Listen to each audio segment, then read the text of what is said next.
Tuesday talks. Tonight, our focus is on water, sanitation, and hygiene.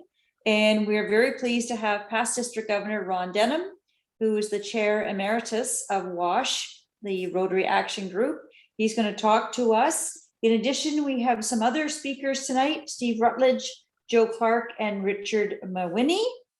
And at the end of tonight, we're going to be announcing who's going to be presenting the next, because this is actually a series of 3 talks that we'll learn about what we can do to solve water, sanitation, and hygiene problems, and how Rotarians can change this dynamic to ensure sustainable, effective water or sanitation systems that serves communities forever. So this is the first in a series of 3.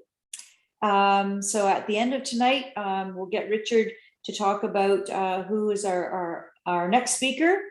Just a couple of housekeeping things, and then we'll get started. I just want to remind everybody to please mute themselves. And if you have questions, please put them in the chat. And Richard Mehwinney is, as the district leadership lead on action committees, will be monitoring the chat tonight. So at that, Richard, I'm going to turn over to you. Thank you very much. As Beth mentioned, this is the first of 3 sessions for what we are calling a District 7070 Water Summit for 2021. And tonight our topic is we're going to be talking about WASHRAG, as Beth introduced Ron very effectively. Thank you very much for that. He was one of the key people who initiated WASHRAG, Water, Sanitation, Hygiene, Rotary Action Group. And we're also tonight going to highlight a number of District 7070 major water projects which are taking place. Because the one thing that we find is that a lot of people don't understand the amount of activity there is in water within the district. And I'll apologize now if you have a major water project that is not listed here tonight. That's because we've not been informed about that. And as we've talked to the presidents-elect last year, we want to know. So our agenda for this evening, obviously the welcome right now. Then we're going to give Ron Denham the lion's share of time to talk a little bit about WASHRAG. Then we're going to highlight a number of major projects in water that are taking place. Steve Rutledge with Adoptive Village, Ron Denham, who will be talking about our next speaker. He will also then highlight a project which is taking place in Ghana that was initiated last year. I will be talking about a water collection for sustainability program in Anguta, Uganda. And Joe Clarke will finish off with a project which has been taking place for a period of time in Bajiri, which is also in Uganda. We'll do a quick synopsis, and then it will be time for some questions. And so at this point in time, it gives me tremendous pleasure to introduce a very dear friend of mine. He's more than an acquaintance. We spent a lot of time, I think at various points, I've met him more often in Uganda than I have in Toronto. And that is our past district governor, Ron Denham. Ron, over to you. Thank you very much, Richard. And I'm going to bring up the screen. Is that visible now? Can everybody see this? We're good to go, Ron. Okay.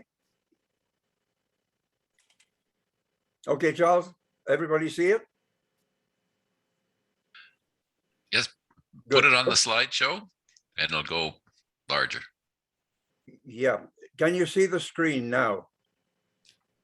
Yes, Yes. we see it clearly. Yes. Good. Thank you very much. Okay, WASH Rotary and WASHRAG. Governor Ron, past district governors Beth and Bob and any others who I haven't yet seen, and of course, past Rotary International President Will Wilkinson. Thank you very much, particularly both Beth and Richard, for this opportunity to talk to you about one of the areas of focus, water, sanitation, and hygiene. And I say one of the areas of focus, but maybe I'm biased, but it would seem to me that water, sanitation, and hygiene is absolutely crucial. Without water, sanitation, and hygiene, there'll be no education.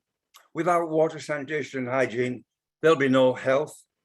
And all of the others, economic development, for example, and many of the rags and even fellowships depend on water particularly, and hygiene too. So let's go ahead and we'll look at some of the, hold on, there we are. First of all, the background. Roughly almost 1 billion people. Nobody knows the exact count. It depends on what the definition is of lacking access to safe water. But it's roughly 785 million people, 1 in 8 lack access to safe water. Now, of course, one of the questions is, what is safe water? Well, it means water which you can drink, water which is truly potable. You can drink it without getting ill or suffering from other disease. And this gives you some example of the reality in the world. Here's one young kid drinking this algae-ridden pond. That, again, is not unusual in the developing world. Or here you have the group of women that have come down also to an algae-ridden pool, one carrying a baby on the back, and they come down to fill their jerry cans and take them back to the village, very often walking 3, 4, or 5 kilometers. Here's another example. This was where we Rotarians built a pond. We diverted the rain, built this pond primarily for water for the community and for agriculture and livestock, but you can see the livestock have really taken full advantage of this opportunity. And there are downsides, obviously. You have livestock roaming around in this kind of pond and then drinking it. Again, another source of disease. Sanitation, even worse, 2.1 billion, 1 in 4, lack access to safe sanitation. And to give you some examples of what I mean by lacking access to safe sanitation, that is a toilet. That's a toilet in the Kibera slum in Nairobi, Kenya. That looks awful, but in reality and in comparison, it's better than that. That is a toilet in a hospital, or I should say in hospital grounds. Open grid, people just sit there and poop. Or you have this situation in India, open defecation, very clearly, 2 young kids hanging onto this pole, doing what they do into that stagnant water, pigs in the distance and so forth. And you've got so many photographs like that. And you can imagine what this means. 8,000 people, mostly children, dying every day. Billions of hours lost to sickness and disease. In fact, in Africa alone, I think it's something like 400 million hours lost. Think what that could mean to the economy of those countries if those people weren't sick and were actually able to engage in some productive activity. Women and children, usually girls, spend up to 6 hours per day hauling water, very often before they go to school. But Joe Clarke on this call knows of a situation where the girls had to take time out during the middle of the day. There was no water at the school. The girls had to go and trek a distance to get water. And when they got to the water point, there'd always be the women of the village there ahead of them. So they had to wait 3 hours lost just getting water to bring back to the school. And of course, the other implications of this lack of sanitation and hygiene is that during the menstrual period, the girls miss classes, miss a week in the first month. After 2 months, they miss the second week. After the third month, maybe they miss 3 weeks. And you can see how they're going to fall behind their peers very, very quickly. And once they fall behind maybe 4 or 5 weeks, then they're just going to drop out. They find it so difficult to cope and keep up that they drop out of school. And that's the inevitable consequence. And of course, once they drop out of school, they tend to get married early, have children early, and it contributes to the overpopulation and the undereducation of the community. Very important is that women and girls are subjected to violence. And in many communities, if they don't have toilets or latrines close in, they go behind the bushes. And there are many, many instances we've seen where the girls are actually abducted and taken away to another village. Those are the consequences. This gives you some idea of the scale. And when you think of those numbers I quoted earlier, it gives you some idea of the challenge that we in Rotary are facing. Fortunately, Rotarians are helping communities tackle these issues. And you'll hear later on from Richard, from Steve, and from Joe Clarke about projects where Rotarians in our district are already playing a major role. Some of the things they do is managing the water resources. In India, during the monsoon season, 73% of the water is allowed to run away. And yet farmers in India are desperately short of water. So there the Rotarians are helping redirect the water, building check dams and gully plugs, creating ponds so that the tribal communities can grow better crops. Recharging the aquifer. You know, so often we Rotarians and the community will drill boreholes, pulling the water out of the aquifer, but that's unsustainable unless we find a mechanism for recharging the aquifer, replenishing the water we've taken out. Rotarians are providing sustainable water service, and that's not just the source of water, but providing funding or helping the community pay for the water, raise funds, so they continuously pay for the water and pay for repairs and maintenance and so forth. Implementing safe sanitation and hygiene projects.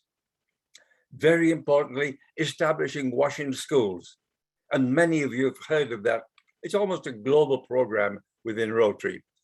Initiated in India, then subsequently expanded to Kenya and Belize. And in India alone, that brought water to, I think it's over 20,000 schools already. But a new thrust is emerging, and that bringing wash to healthcare facilities, to hospitals, clinics, and nursing stations that don't have water.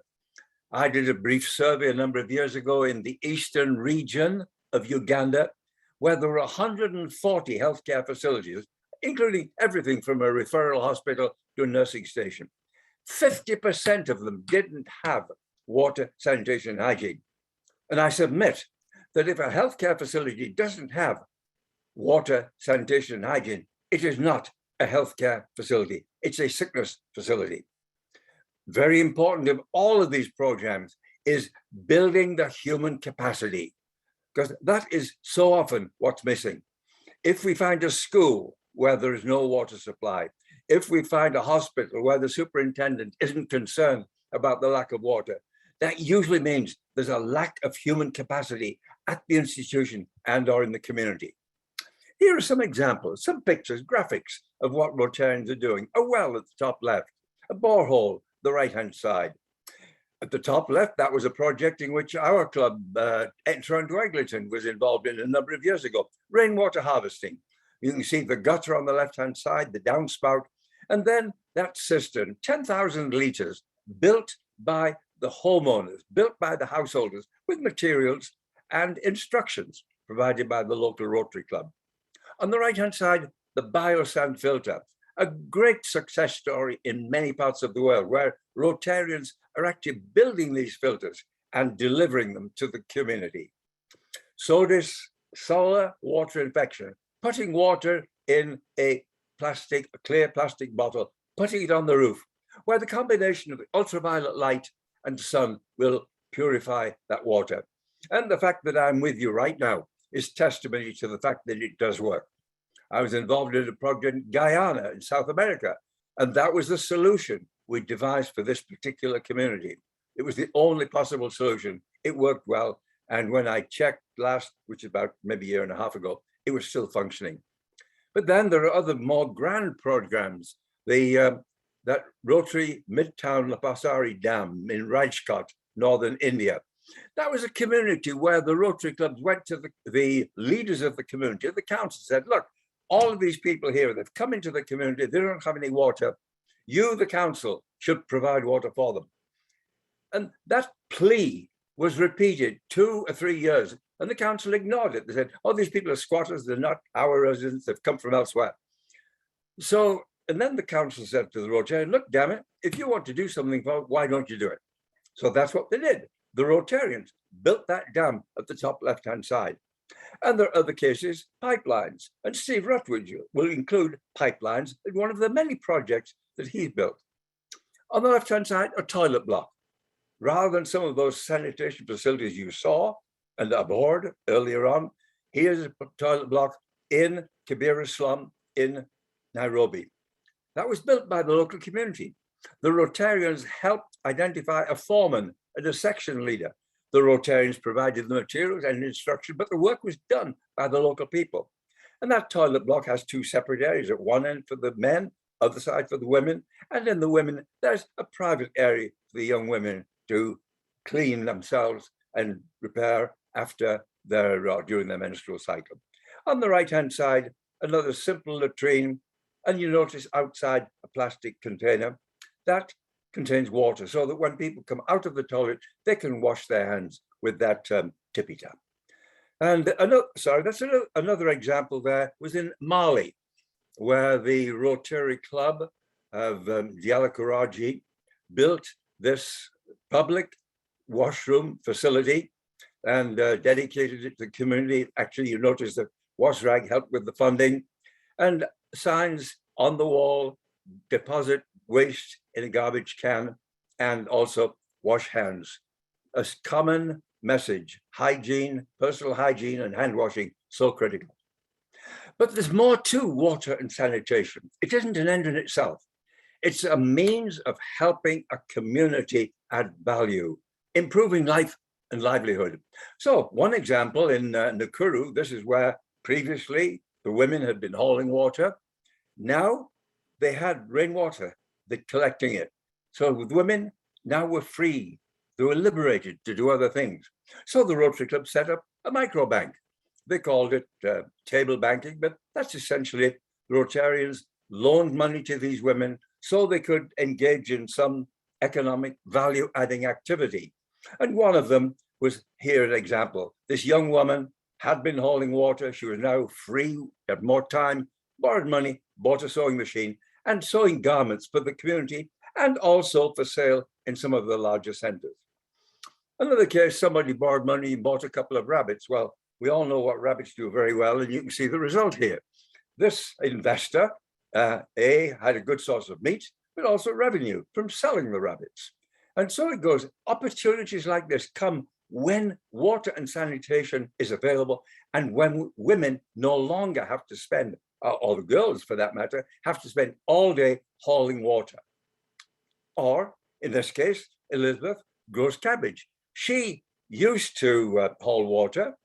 Then she was the one who bought some rabbits. After she sold the rabbits and paid off the loan, she then borrowed more money and hired and got 2 goats. She put her husband in charge of the goats. He was the goat herd. Prior to that, he'd been a drunkard. She put him to work. And then after she'd paid off the loan, she bought this plot of land. And as you see, growing cabbages, earning about $1,500 a year. A woman who previously had spent most of her time hauling water. So let's back off a little bit and see what some of the requirements are for those programs to be successful. First of all, we've got to design them for sustainability and long-term impact. This isn't a one-time, short-term opportunity. The community has to be empowered. These are not Rotary projects. These are community projects in which the host Rotary Club and one of our clubs in a high economy country is helping. We've got to empower and engage the community so that they take ownership from the beginning.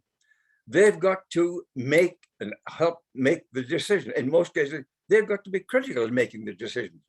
They've got to decide which technology is appropriate, given what they can afford at the front end for the investment, given how much they'll be able to raise to maintain and operate the system. So that technology involves a number of trade-offs. What is the trade-off between a high quality initial investment, maybe using stainless steel pipe with a lower operating cost, as opposed to carbon steel, cheaper, likely to rust out and require much more money ongoing to maintain it? The focus is always to be on the community, not what we think they need. And when we go to any of these communities, we always decide, yeah, this is the problem, this is the solution. Totally wrong.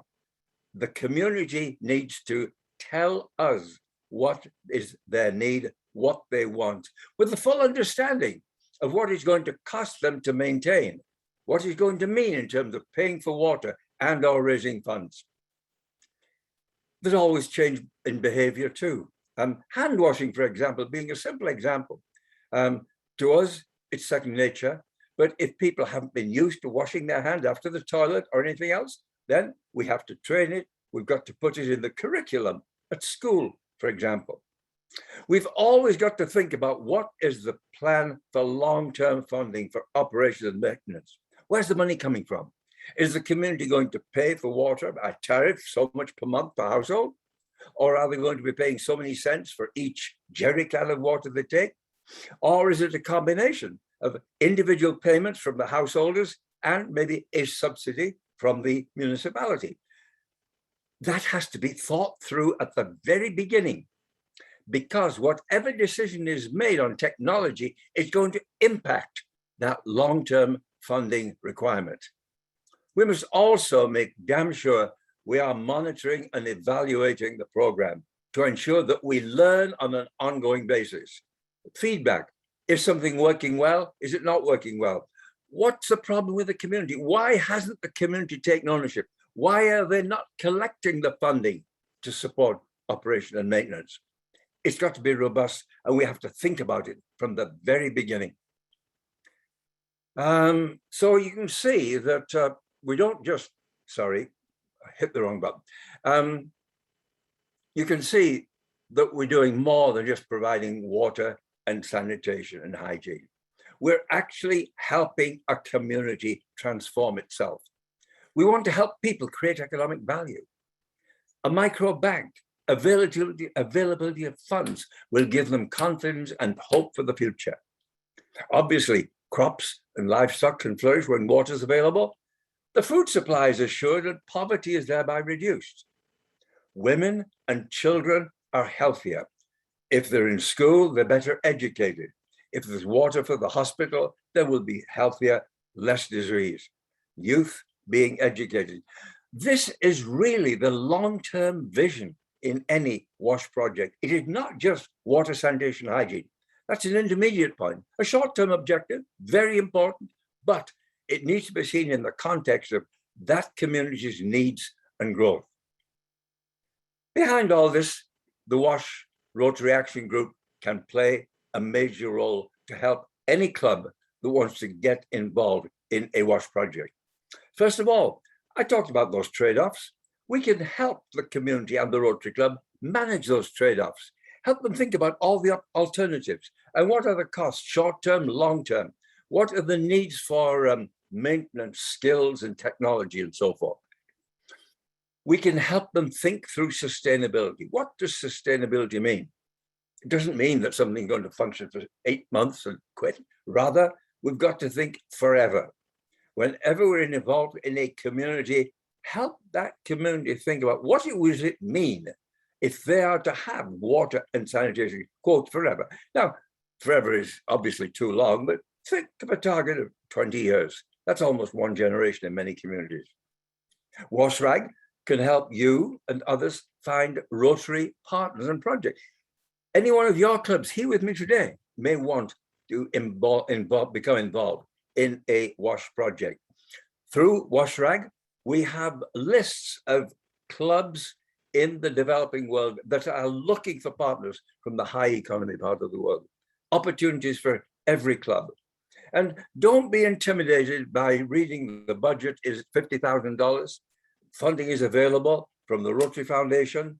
And as many of you will talk about later on, Joe Clarke particularly, will talk about how the idea of a club becoming committed to a project will invariably attract funding from other Rotary clubs. We're all willing to let somebody take the lead, and the price is that we help support them financially.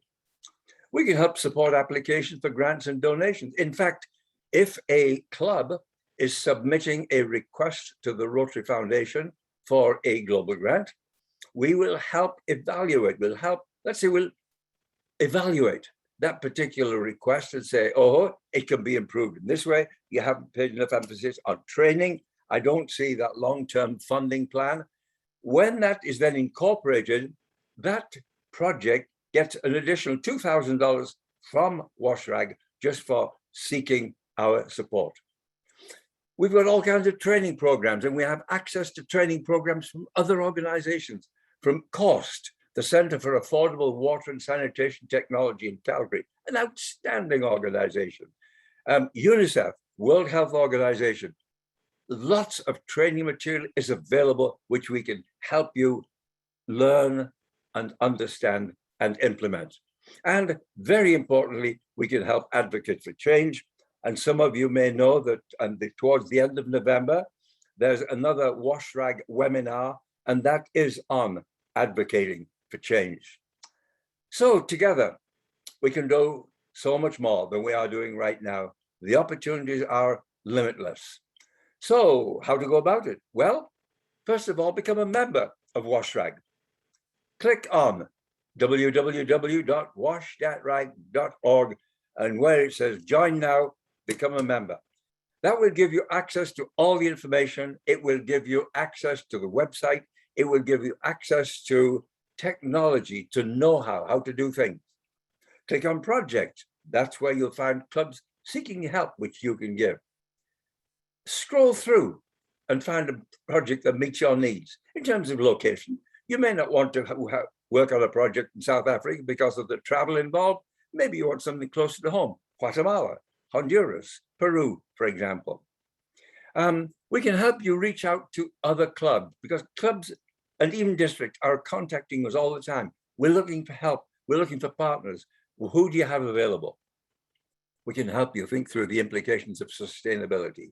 Absolutely crucial if we are to ensure that Rotary funds and Rotarians, man hours, people hours, I should say, forgive that slip, and our hours are not wasted in short-term failing projects, which has been the case in the past. And we can work together on getting a global grant, as I mentioned earlier. So, my friends, this is an example of what happened to Elizabeth. You saw her picture before. She used to spend much of a day hauling water, but last year, after breeding rabbits and getting goats, she earned $1,500. And I spoke to her a number of, maybe 3 years ago when I last saw her, and said, Elizabeth, how has this changed your life? I thought she might have brought up some economic factor, but she said, no, she said, Ron, I can now send my daughter to school. Truly transformational. Thank you very much for this opportunity, and I hope I didn't take too much time, Beth. Thank you all. Thank you very much, Ron.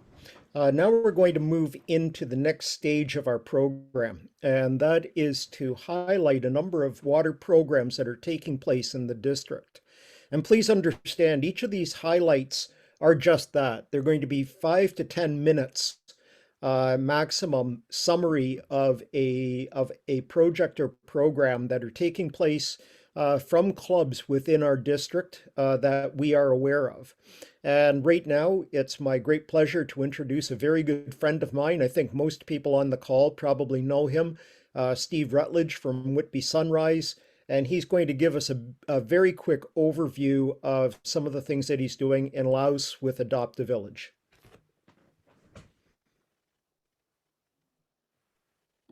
Thank you so much, Richard. I appreciate that. I'm going to start right off, just so we keep to our time limits. I'm going to share my screen and then play a very short video. And let me just click on that. And first of all, can everybody see that? Yeah. We're good, Steve.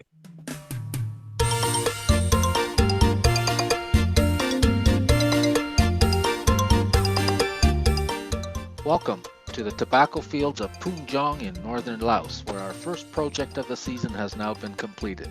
We hope you enjoy.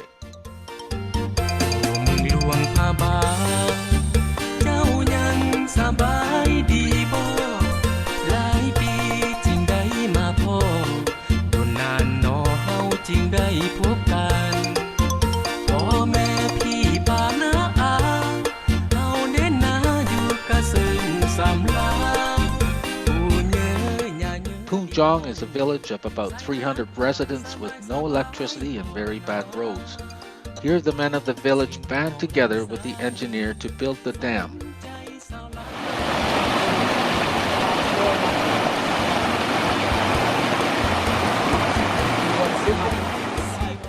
Within the dam, there are several compartments containing several different sizes of rock and gravel to filter out any sediment before the water enters the pipe on its 6-kilometer journey to the village water tank. All pipe has to be buried.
On behalf of ourselves and the residents of 9 villages, we offer our heartfelt thanks for your tremendous support in making this dream come true.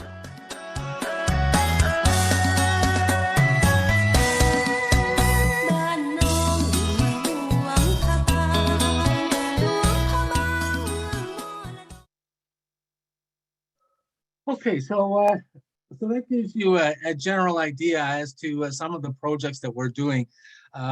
We do a lot of toilets as well, and with every toilets, there's always training.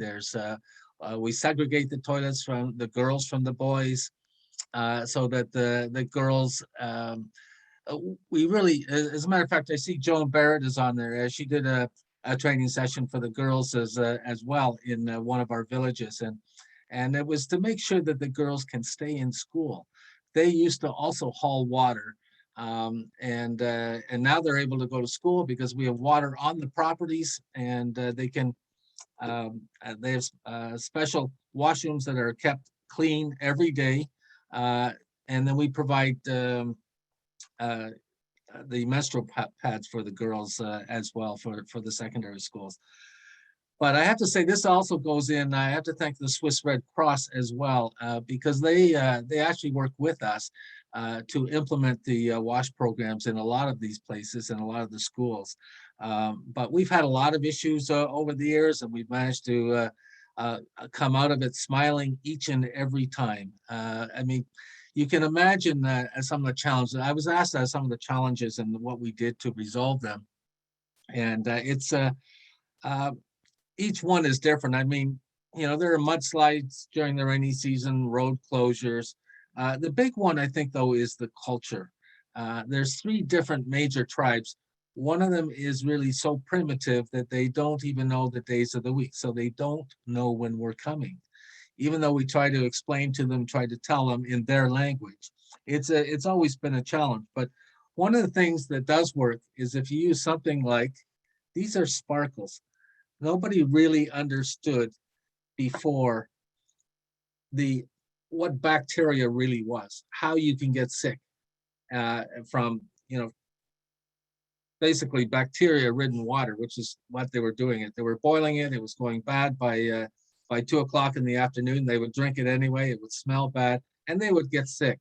So what we decided to do, I happened to be at a dollar store and happened to find these sparkles. I thought, I wonder if I could teach that way. And it has done miracles within these rural villages. So when I put a colored sprinkle on people's hands, saying that represents anyone who had the flu, I get them to put up their hand, or anyone who has dysentery or diarrhea, put up your hand. I would put different colored sprinkles. Now I want you to pick up your child, shake hands with the person beside you. Oh, no, they're sick. Well, everybody washes their hand in the same bowl of water. So I bring over a bowl of water. Okay, you can wash your hands here. It didn't take long before they saw they were getting different colored sparkles on their hands. So now that they had the flu and the dysentery. And so it's been a real challenge and a real eye opener that we were able to solve some of these very simple problems. There's other issues that we work with, but the key issue is to make sure that we have the time that we need to teach the villagers to do the work themselves and to continue the journey. Okay, I'm going to pass this back over to Richard. You need to unmute, Richard. Thank you very much, Steve. I'm sure that there will probably be some questions later on, and there will be an opportunity for questions at the end. I guess you would call this a brief commercial break. I'm going to ask Ron Denham to give you a bit of a teaser on who our next speaker will be, who will be the second week in February Tuesday Talks. I believe that's February the 8th.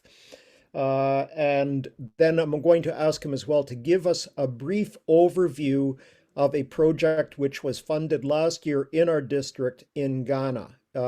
Just about 5 or 10 minutes. Ron? You're muted, Ron.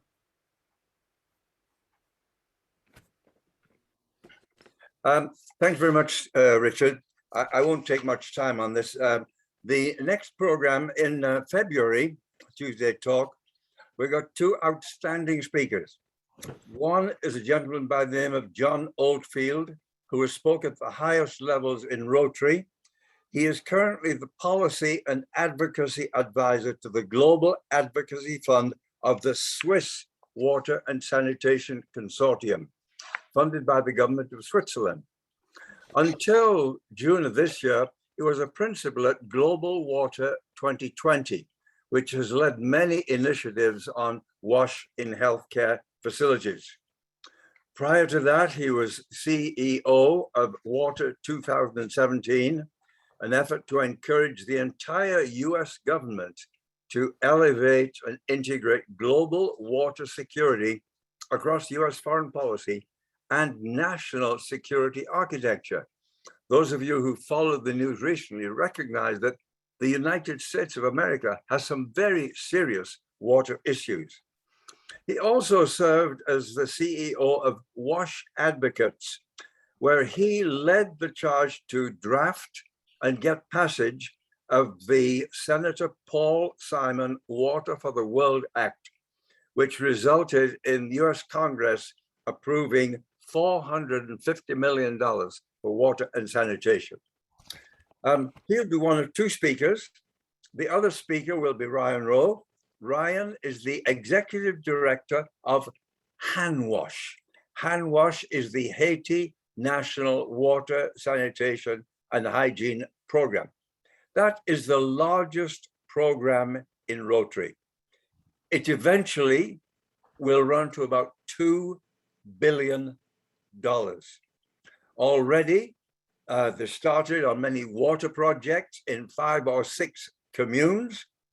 It is an interesting example of what Rotarians can do when they think big, think bigger, better, and bolder.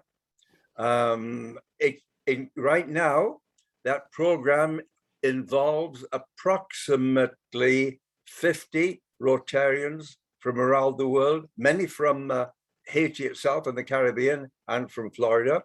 But in our own district, Neil Ambedi is already involved.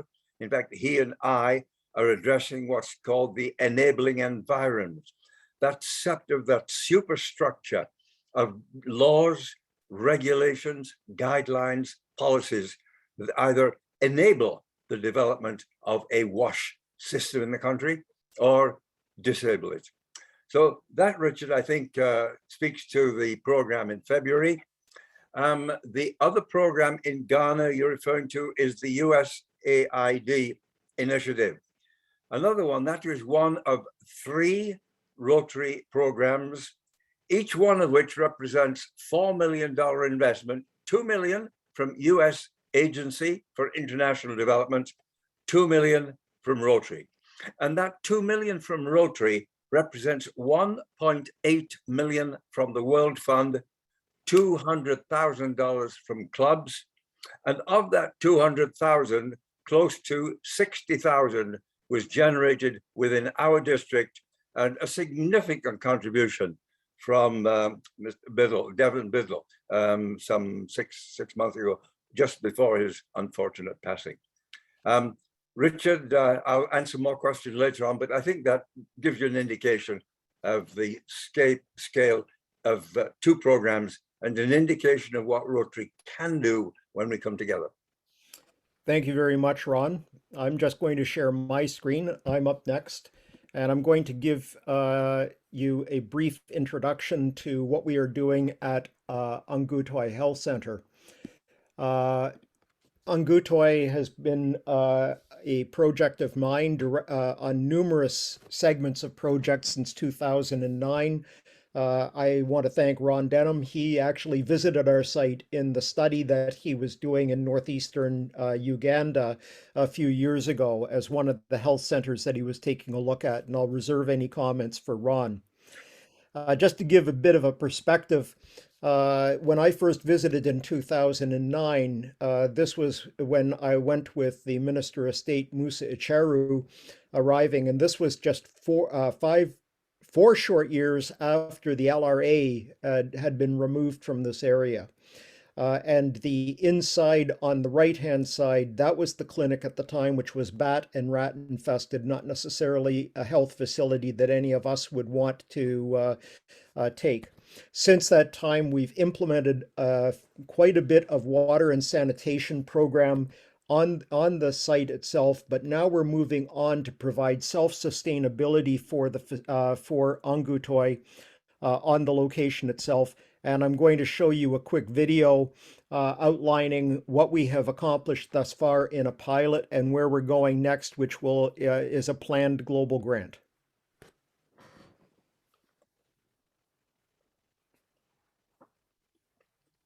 I am upmaking. 1 second, I'm going to stop my share. I think I probably did not include the sound.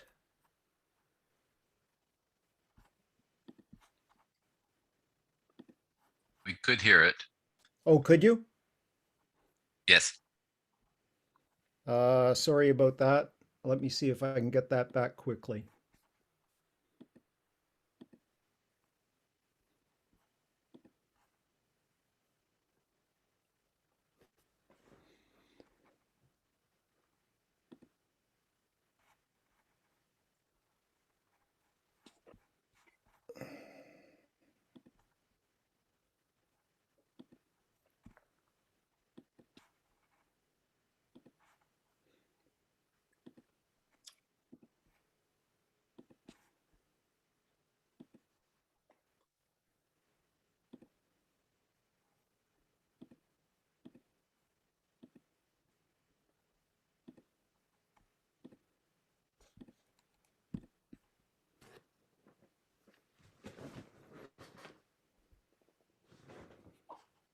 I am making an appeal, a very passionate appeal to the Rotary Club of Canada. There's no video.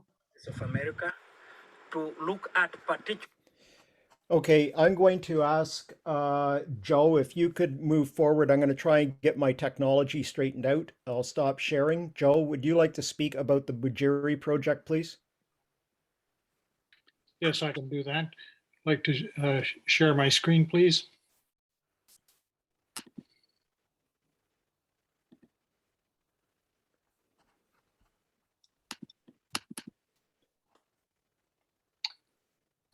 This is a project that was created in response to a very comprehensive needs analysis of water and sanitation and hygiene needs in eastern Uganda, undertaken about 8 years ago. And the Rotary Club of Ntenda in Kampala, and we, as the international partner, created a global grant to embark on a project in the district of Bujiri.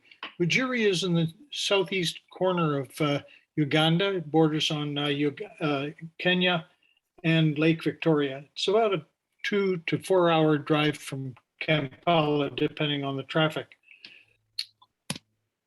We undertook initially to focus on 10 schools in the Bujiri district because Bujiri is one of the neediest, poorest areas of Uganda, and the needs analysis showed that the need for WASH projects was critical. We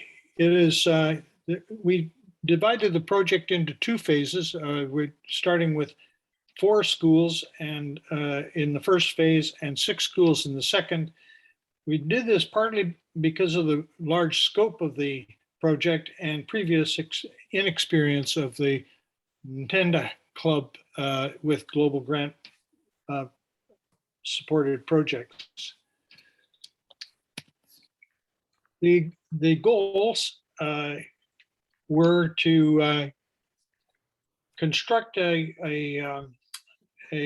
30,000 liter rainwater harvesting tanks. We decided to focus on rainwater storage or harvesting as a means of providing safe water for drinking, washing, because it's less costly than boreholes or dug wells, and technically it's actually easier because there's often we've discovered that boreholes are impossible in some parts of the region.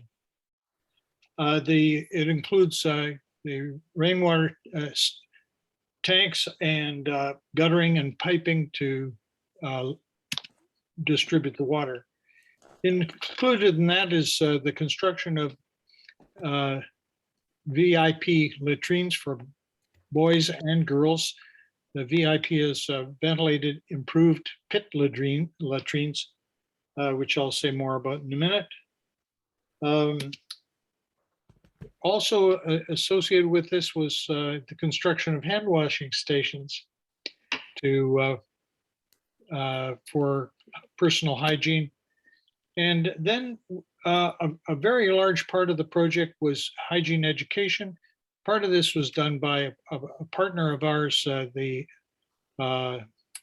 Uganda Muslim Rural Development Association, and the development of student health clubs. And we felt it was very important. As a matter of fact, we put a great deal of emphasis on menstrual hygiene management education because of as Ron Denham pointed out, the absentee from school by girls was very common as a result of menstrual problems. And so this was done in collaboration with another NGO, Days for Girls, which worked out very, very well. Oops, sorry. One of the most important parts of the project was to engage the community and teachers in the project. We spent 2+ years with focus groups, workshops, and meetings to engage the parents of students at the school and the rest, community leaders and the teachers at the schools in the planning and of the project, so that they've felt that at the end they owned the project. We considered this a critically important matter, and in fact, the time that we spent on it was really well worth it. We also included the pupils in this planning process. And this has included things like the establishment of school health clubs, which trained for hand washing and personal hygiene and personal health education, menstrual hygiene management. As I mentioned, we actually got the girls to make their own sanitary napkins, and they were very proud of that, which I could show you photos. I don't have time to go into that. We also wanted the students to feel that they that they were involved in the maintenance of the facilities. And to our pleasant surprise, the project actually, although it was focused in schools, had a major impact on families and communities around the schools. So we actually went to people's houses and realized that they too had begun to create hygiene measures and facilities for the family that as a result of the an example of the schools. Now, the problem that we're really addressing is water. And this, Ron showed you some other photos. So this is a typical water source for the where people are getting their water, and you can see that it's a perfect vehicle for the transmission of bacterial diseases. We focused on constructing ferro cement storage tanks for the harvesting rainwater. We did this deliberately. Ferro cement. There were other projects done in Uganda where they used PCV tanks, which, by the way, are degraded by sunlight, and Uganda is right on the equator. And they're also subject to vandalism. So none of them, not one that we encountered, was still functional. So ferro cement storage tanks are immune from that kind of vandalism.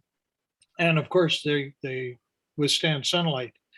This is myself and Dennis Gray, who accompanied me to visit the project when about midway through. This includes the piping and the gutters for the collection of rainwater. As far as hygiene facilities, this is what the typical latrine we encountered to be replaced.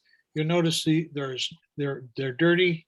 There are no doors on the latrines because the doors were previously made out of wood, and people were taking them to make as firewood. So these were not used. At the end of this project, which took 2 years, this is the kind of new VIP latrine that we supported being built.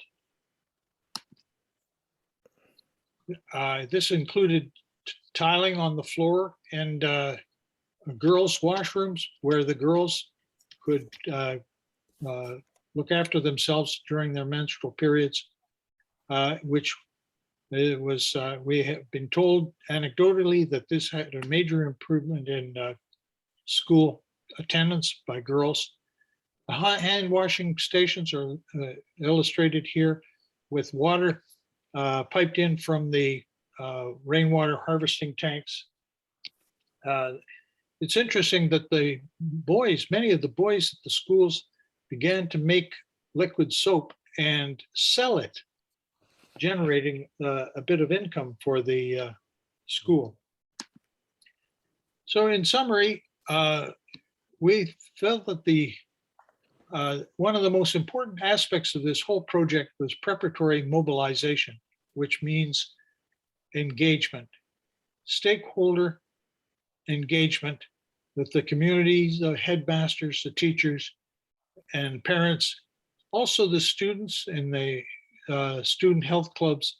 And finally, what we felt that it was critically important to focus on menstrual hygiene management training. I should point out that in one of the group meetings that we had, I was quite surprised that members of the community, not the school, but the community, volunteered that they felt that the menstrual hygiene management education should be extended to boys. They felt that the boys were being discriminated against. So in our next project, in the next phase of our project, we will include training for boys. And finally, the most visible aspect of our project was, which was undertaken in partnership with the Uganda Rural Muslim Development Association, or MUDA, which were, by the way, were extraordinarily cooperative and had a great deal of experience with the construction of ferro cement rainwater harvesting tanks. This resulted in the construction of 8 rainwater harvesting tanks with distribution center systems, 7 multi-stance VIP latrines for over 2,300 pupils in 4 target schools, along with 7 multifaceted hand washing stands in those 4 targeted schools. I'm like, none of this could have happened without the engagement and the hard work of the people of the Ntenda Rotary Club in Kampala, and the members of the community that donated a great deal of sweat equity in the construction of the facilities. We were able to get 15 Rotary clubs including Toronto, Eglinton, and Tenda, from districts 7070, 7080, and 5550, who donated the money for this, which was amounted to a little over $125,000 US. We received DDF from the district 7070. The Canadian Rotary Water Foundation provided very, very important seed money to enable us to do a lot of the, yes, I see that. And Backyard Brands is a company that contributed a lot of money to it. And there were individual philanthropists from both Toronto and Uganda who contributed to this. Thank you. Okay, I see time is up, so I'm going to have to forego on the presentation for Ngutoy unless people would like to remain afterwards. Beth, I'll turn it over to you. From this, I think that everybody can see that there is quite a bit of activity. Joe, if you could stop sharing your screen, please. On water and sanitation, there are a few questions that have been expressed, but past District Governor Beth, I'll turn it over to you.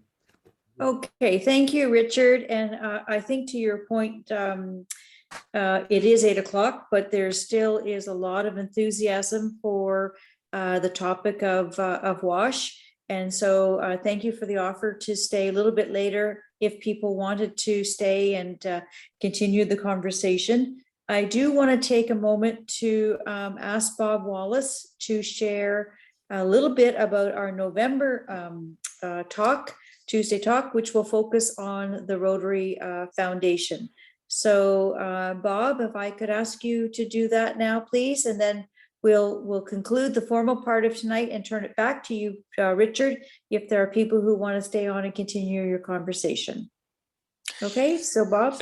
Thanks, Beth. So yes, coming up on November the 9th is the next Tuesday talks in the series, and November is Foundation Month, and we've heard from some really good presentations tonight and presenters about global grants and water projects. But what we sometimes forget, and what we really need to focus on, is we talked about DDF, we talked about global grants, we talked about a number of things, but all of that money came from Rotarians. Rotarians donated to the Rotary Foundation, and that's where the money comes from. So we're going to focus in November a little bit on why you should donate to the foundation, and we've really heard things tonight about WASH projects and global grants.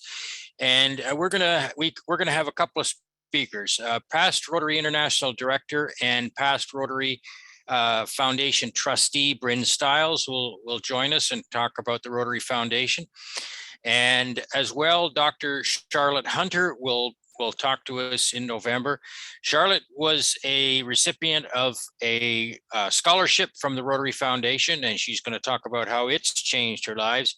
And I'm going to touch on very quickly a really simple district grant that I heard about, and so it meshes really well with what we've heard tonight about international and global grants. And the focus will be, remember, it's our money that Rotarians have donated to the foundation that allows all of these things to come about. So that's November the 9th. And really, so Bob, just a second. I think your tagline, "It's our money," yep, would be a great selling feature for Dave Andrews when he starts to with the PR committee. Yep. Start to create a flyer and promotional material. So if you could reach out to Dave and I will give him that tagline and give some other, I think that's really important because when you look at the projects that we heard tonight from Richard and Steve and Joe, none of those projects would have been possible if we hadn't contributed to the foundation, and 3 years after that received money to do global grants. Exactly. So I think what happens is people miss the connectivity between giving to the foundation and these really, really worthwhile projects. So I think if you can work with Dave and find some jazzy, information that can really connect, I think that would be a real selling feature. Will do. But that was what I was running through my mind the whole time I listened to Ron and Richard and tonight, is that it's our money and we're the ones that get to decide how best to spend it. And so that's what we're going to talk about on November the 9th, the next Tuesday talks. But in between, District Governor Ron has asked us to have another Tuesday talks, and that's going to be on the 26th of October. I think that's 2 weeks from tonight. And I've been trying to get this our district technology committee off the ground and doing some things. And so we're going to talk a little bit about what the technology committee can bring to your club, and the focus will be on the best use in using Club Runner as well as My Rotary, things that are in there. But the topic of mind is hybrid meetings, and we're going to talk specifically about what is a hybrid meeting, how do you conduct a hybrid meeting, what equipment do you might need, and the things that roadblocks that might come up to having a hybrid meeting. So that's the focus on November the 26th. I think you mean October. I think you mean I'm sorry, October 26th. October 26th, 2 weeks tonight.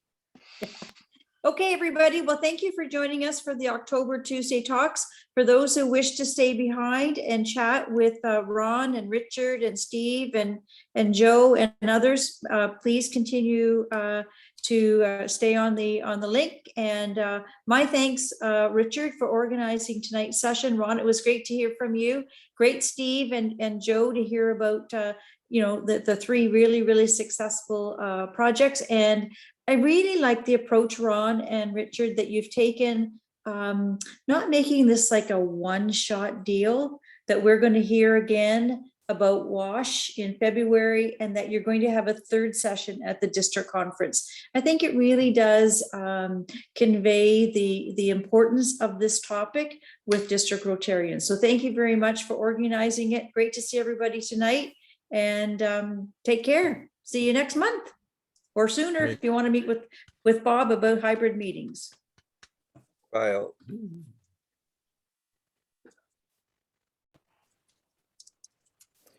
If anybody's interested, I can show the video. Otherwise, we will forgo that altogether. Well, you still got 29 people that are interested, 28. Yep, please go ahead.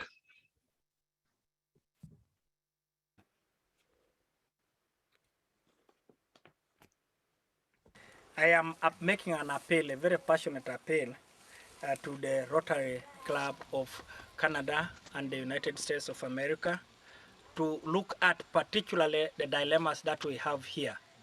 This area has suffered displacement due to the Lord's Resistance Army. It is now recovering from that insurgency. They have tried to rebuild their lives, but they are grappling with a lot of challenges. One of the challenges they are facing is the question of health particularly to the mother.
So just some of the key challenges with the project, and I'm not going to dwell on this. During the training period and affected by COVID-19, one of the key aspects in preparation for the global grant, which is coming up, is getting some accurate measurements for water collected from rainfall.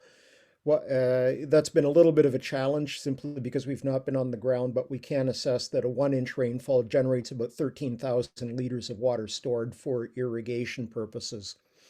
And engaging Rotary partner for expansion to the global grant, we've made great progress, and it looks like we are very close to solidifying Rotary Club of Kampala South as a partner in a global grant with a planned implementation of 2023. Certainly during this period, staff have stayed in touch, continued our training throughout with our horticulturalist and consultant. And Zoom has made it possible to connect with Rotary partners in Uganda. One thing that I learned recently is that with the irrigation, a number of officials have been brought there by the Minister of State that we work with, and a number of other communities that have suffered tremendously from very severe dry season recently have implemented drip irrigation now as well. So it's already having an impact in the broader community to generate additional economic development in the surrounding area. So that's just a quick summary on that. There were some questions that came up. There was a question with respect to whether our water committee is familiar with any activity on water with Indigenous communities in Ontario and Canada. Certainly, I've had conversations with John Curry, the executive director of HIP, but at this point in time, we are not aware of any water projects in Indigenous communities. In that context, but we are certainly in communication with HIP. We've not been informed of any clubs in the district that have undertaken a water project in the Indigenous communities. This goes back to what I said at the introduction this evening. We encourage clubs to let all of our area of focus committees know projects that they're working on covering in various areas of focus, because that is really important for us to be able to provide advice. We are your local district people that have connection with specialists in those areas that can help you in design of grants, review information on projects, etc. So that is very useful. We were talking about, there was a question whether Engineers Without Borders have been involved in any of these. On my project, we have actually engaged a local engineer that our partner provided for his education for his master's degree. He specializes in concrete. On the platform on our side that you saw, there's actually 100,000 liter cistern embedded underneath, which is used as the irrigation component. The tanks that you saw above ground were supplemental storage. I don't know, Steve, whether Engineers Without Borders have had any communication with you, or Ron, if you're aware of Engineers Without Borders being involved, or Joe. I'm not aware of any in our district, Richard, but Engineers Without Borders are heavily engaged with Rotary clubs around the world.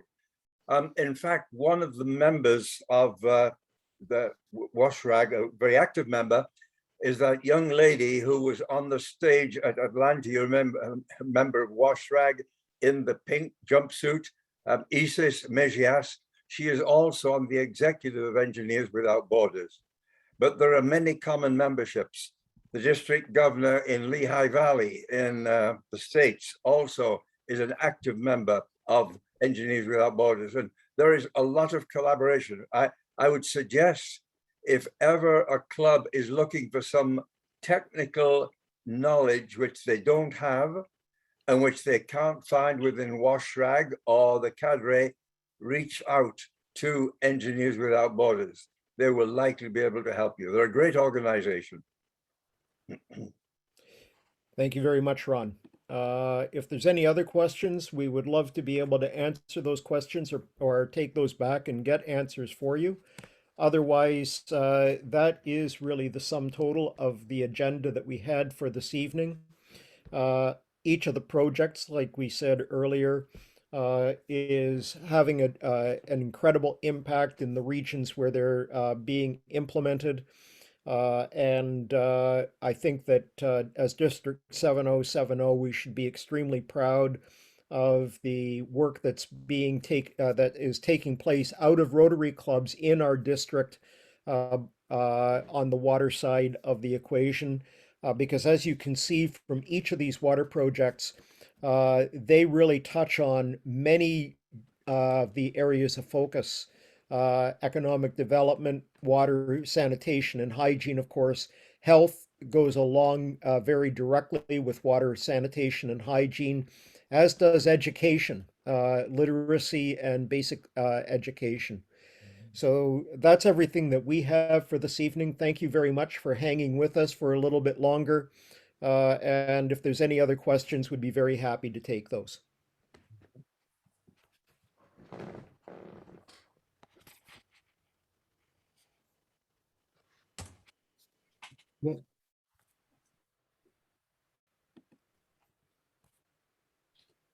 Jim was interested in these sessions are all recorded, so I will send you out a recording of the session tomorrow. Oh, thanks very much. I appreciate that. Charles, I'm just going to stay on, okay? Yep, no problem.